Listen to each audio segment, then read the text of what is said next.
What is going on, everybody? Welcome back to College Football Talk with Peter Burnett. In this episode, I'm bringing you guys the Week 5 action. We are set for a classic of a week with plenty of games to look forward to, some really big top 15 matchups, even one that pits a couple of teams that are maybe even top 5 teams. But before I get into it, if you go on to enjoy this video, please feel free to leave a like, consider subscribing to the channel, and turn on those post notifications so you're always up to date whenever I upload.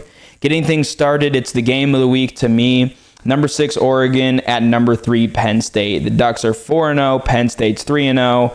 Nittany Lions are favored by 3.5. The Ducks are averaging 50.8 points per game, which ranks 7th in college football. And then the Nittany Lions defense is averaging just 5.7 points allowed per game, which ranks 3rd nationally. Oregon quarterback Dante Moore has looked really good since taking the reins for the Ducks offense. He has 962 passing yards, 11 touchdowns to just 1 interception. DeCorian Moore has been his main target with 12 receptions for 207 yards and 2 touchdowns. But they have kind of a host of guys who have been stepping up, especially in the absence of Evan Stewart. Malik Benson with 201 yards and 2 touchdowns. Kenyon Sadiq with 155 yards and 3 touchdowns. Gary Bryant Jr., 142 yards, 3 touchdowns. And then Jeremiah McClellan with 112 yards and a touchdown as well. On the Penn State side, their defense, especially when it comes to stopping the pass, has been led by cornerback A.J. Harris, safeties King Mack and Zakee Wheatley, and defensive end Dennis Sutton. Dennis Sutton has, I think, 2 or 3 pass deflections from the line of scrimmage. On the flip side of things, looking at Penn State's offense against the Oregon defense, we know who the Nittany Lions rely on. It's obviously its running backs, Nick Singleton and Katron Allen. Drew Aller to Trebor Pena has been a really good connection in the passing game as well. Oregon defensively, Bryce Betker and Mateo Uagalele are their leading linebackers. Defensive back Ife Obedegwu. And then another linebacker, Jerry Mixon, who has 2 interceptions. And then to me, the guy who I think will be one of the keys in this game is defensive lineman Bear Alexander. I think in trying to stop that Penn State rushing attack, getting some push at the line of scrimmage, getting kind of into that offensive line and getting some stops will be key. Whether he has a lot of tackles or tackles for loss, I think even if he's creating, double teams on him or just kind of limiting what Penn State's able to do with the ground game, I think he's a key player to watch. To me, I think this has all the makings of a potential classic, just like Ohio State at Oregon did last year. I'm going to go with Oregon 34, Penn State 31 in a rematch of last year's Big Ten championship game. Next up, big game out of the SEC, two of its best teams for the better part of the last few decades. Number 17, Alabama, who's 2-1, at number 5, Georgia, who's 3-0. The Bulldogs are favored by 3.5. The Bulldogs have a pretty balanced offensive attack. They're 24th in total offense, 30th in scoring. They're going up against the Alabama defense that is really strong against the pass, ranking 3rd in the country, but does struggle a little bit against the rush, ranking 71st. So I think Georgia's going to have to look to exploit that. I think the legs of Gunnar Stockton is going to be to their advantage, and then obviously they're starting running back Nate Frazier. Those are going to be 2 key guys there. In terms of stopping that, I think Alabama's going to rely a lot on LT Overton and Deontay Lawson. Another question to me is, how does Ty Simpson, who I think has been improving week after week after the loss in the opener to Florida State, how does he fare against the Georgia defense? Chris Cole has 2 sacks, Raylan Wilson has 23 total tackles, and then KJ Bolden's been putting together a pretty good season with an interception, a pass deflection, and 16 tackles. I think how the Georgia defense does against Ryan Williams as well will be key.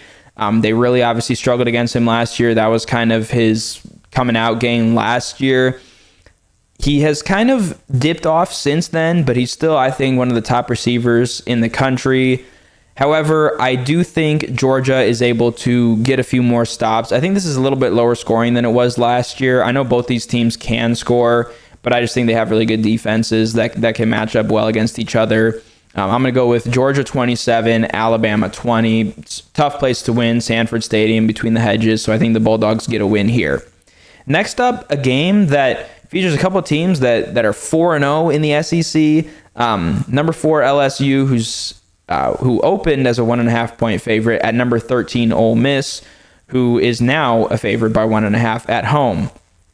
The Tigers offense finally clicked in week 4, albeit against a lesser opponent, Southeast Louisiana, but they did better than they did the first 3 weeks. The Ole Miss defense is kind of like Alabama. It's kind of a case of, will they be able to stop the run? Because they're 25th in the country against the pass, but 121st against the run. We kind of saw it this past week. Nebraska, we knew had some holes against the running game, and we knew Michigan was really good running the ball, and that kind of proved to be very important in that game.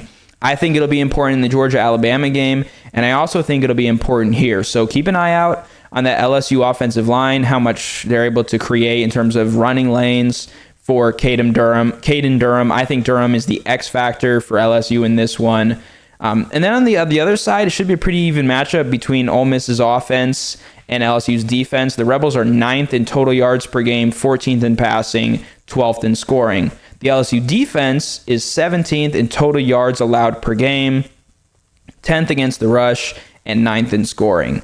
I think LSU will be able to kind of exploit that struggle against the running game for the Ole Miss defense. I'm going to go with LSU 27, Ole Miss 23. Next up, finally, another ranked matchup is the only other ranked matchup we'll get this week, but I'll take 4 ranked matchups any day, any week of the season. We got number 21, USC, who is riding high right now, favored by 6.5 on the road at number 23, Illinois, who is 3-1 and definitely going to be kind of on a mission to avenge their loss to Indiana last week. The Trojans, like I said already, Jaden Maeva at quarterback, and the Trojans offense has been absolutely soaring so far, while the Illini are kind of crashing. Now, their season, it's not crashing and burning yet, but a loss here would be pretty costly for the Fighting Illini after that 63-10 loss to Indiana last week. I think USC is looking a lot better to start this season so far. I think they pick up a big road win. I'm going with USC 37, Illinois 24. I think it's fairly comfortable. Next up for USC, they've got 2 big games against rivals, home against number 19 Michigan, at number 22 Notre Dame, and then kind of to wrap up the season at number 6 Oregon on November 22nd. Those 3 games, if they get a win here, I think they only have to win one of those 3 games because the Big Ten and SEC proved it last year. You finish 10-2, you're most likely in the playoff. I would almost say 10-2 is a lock out of either of those conferences. So I think if USC gets a road win here, then all I have to do is beat Michigan at home or beat Notre Dame on the road. And if they don't do either of those, then they'd have to pull the upset at Oregon. But you win one out of those 3, you're in a good position. Next up, kind of a new segment on this channel. I'm calling it Upset Watch, kind of taking a quick look at some of the games that I think are the highest likelihood for an upset. Doesn't mean I'm calling the upset here, but just kind of highlighting these games. Number 8, Florida State at Virginia. This one's on Friday night. Now, it might not be a sleepy night in Charlottesville, but it's certainly the type of game that Florida State has to be careful about. Friday night game, always the ones you got to be kind of aware of. Make sure that you're just kind of psyched up for the game, I guess. Virginia's also looked good with their transfer quarterback, Chandler Morris. They've started the season strong, and I think Florida State definitely has to keep an eye out in this one. The other one that I think is a major upset watch is number 1 Ohio State, who's coming off a bye. They're also going to have to make sure that they're ready for this one. Sometimes coming off a bye, kind of get off to a little bit of a slow start, even though you're well rested. Even though, you have all the time to game plan, sometimes just getting back into that game mode can take a little, a quarter or something. And Washington, Husky Stadium is a really tough place to play. The Huskies actually have the second longest home winning streak in college football. I think it's something like 22 games. So keep an eye on that game as well. Some other interesting matchups. Auburn coming off that tough loss at Oklahoma. Jackson Arnold, I think, is still going to be icing up until kickoff of this game after all the sacks he took against his former team. And then Texas A&M off a bye following their win over Notre Dame on the road. Big win for the Aggies, and I think they get a good win here over Auburn. Number 11, Iowa, who is absolutely on a high right now and has proven to college football that they're still among the best teams and potential college football playoff contenders at Iowa. Kinnick Stadium is a tough place to play. Iowa always has a tough defense, But I think the way that Indiana has been scoring the ball so far, after kind of struggling week 1 against Old Dominion, then just racking up, I think, more points every week, pretty much. I think they had 70 in week 3 and then 63 last week. So they're rolling right now. I think the Hoosiers roll into Iowa City and get the win there. Another interesting game, number 15 Tennessee at Mississippi State. The Bulldogs are 4-0. Now, I will say, while that's doubled their win total from last year, which is an impressive feat, so shout out Jeff Lebby and the Mississippi State team, I don't think they quite match up with the level that Tennessee is on. I think the wins that they have, yes, over Arizona State, a college football playoff team from a year ago, but when you're stacking up Big 12 and SEC, I don't think they quite measure up. So I'm going with Tennessee with a win there. Number 25, BYU at Colorado. The Cougars have one of the top 5 scoring defenses in college football. They actually were the number 1 defense, I think, going into last week. They were only giving up 3.5 points per game through 2 games. Gave up 13 to a good East Carolina team, but their defense is an interesting one to watch here, kind of in one of those later games. I think they'll get the win there. And then number 24, TCU at Arizona State. The Horned Frogs, ranked team, they've played really well so far. They got that win over SMU in the battle for the Iron Skillet. And then Arizona State got a big kind of bounce back from their early season loss to Mississippi State with a win over Baylor on a game-winning field goal on the road in Waco. This game is Friday night. I think Arizona State still, when it comes to Big 12 play, is one of the better teams, and I think they get a big win here in Tempe. Now, finally, going over a final segment here. That was kind of my, interesting games, if you want to call it that, category or segment.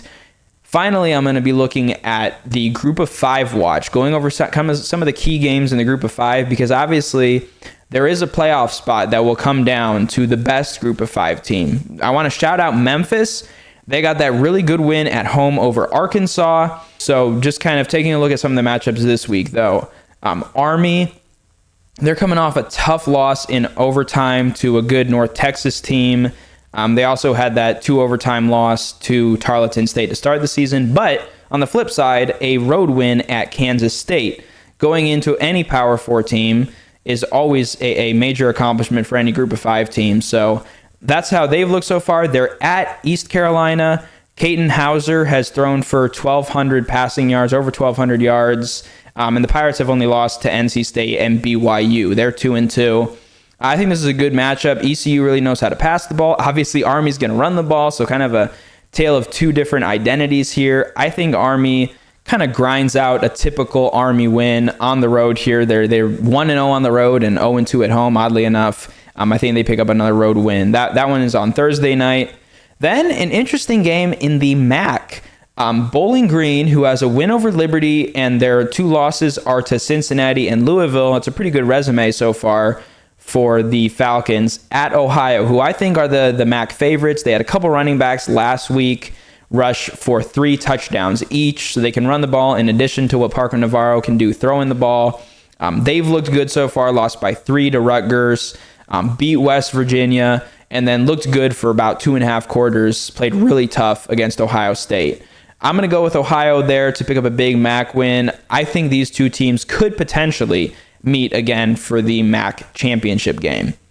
Finally, a game that did lose a little bit of luster, but certainly will not be boring on the scoreboard. App State at Boise State. This is a key game in the Group of 5, even if it looks like things are kind of shifting towards the American Conference in terms of who's going to get that playoff bid. But this should be a scoreboard buster. You've got the Mountaineers, who are the number 13 offense in college football, against the Broncos, who are number 11. So keep an eye on this game. That should be an entertaining one to watch. I'm going to go with the Broncos, Boise State getting the win there. But those are my kind of thoughts previewing the action and my picks for all the key games this week. Let me know in the comments below if you liked me kind of going over some more of the interesting matchups and going over Group of 5 and the upsets. Let me know what you guys think, if there was any upsets that maybe I missed, potential upsets that you see happening this week. And let me know your thoughts in the comments below, who you think wins these big games this week. But that is all for this episode of College Football Talk. I'm your host, Peter Burtnett, signing out. Peace.